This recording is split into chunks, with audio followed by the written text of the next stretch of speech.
তেজগাঁও শিল্প এলাকায় শান্তিনিকেতনের অবৈধভাবে নির্মিত দেয়াল ভেঙে রাস্তা পুনরুদ্ধার করা হয়েছে। 19 জানুয়ারি সোমবার অবৈধ স্থাপনা অপসারণ ও জনসাধারণের চলাচল নিশ্চিতের লক্ষ্যে এই অভিযান পরিচালনা করে রাজউক।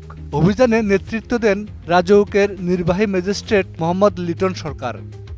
মোবাইল কোর্ট পরিচালনার সময় তেজগাঁও শিল্প এলাকার 2 নম্বর রোডে শান্তিনিকেতন ভবনের রাস্তার মাঝামাঝি অংশে নির্মিত একটি দেয়াল শনাক্ত করা হয়।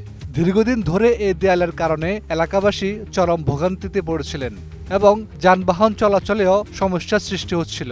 রাজউকের নির্দেশে এই দেয়ালটি ভেঙে অপসারণ করা হলে রাস্তা পুনরায় জনসাধারণের জন্য উন্মুক্ত হয়।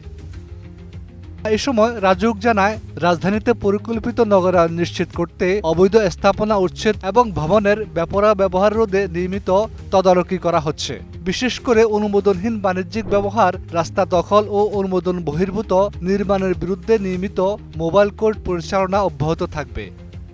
এই বিষয়ে স্থানীয়রা রাজউকের এই উদ্যোগকে স্বাগত জানিয়ে জানান, রাস্তা উন্মুক্ত হওয়ায় চলাচল সহজ হয়েছে এবং এলাকার সড়ক ব্যবস্থাপনা আরও উন্নত হবে বলে আশা করছেন তারা।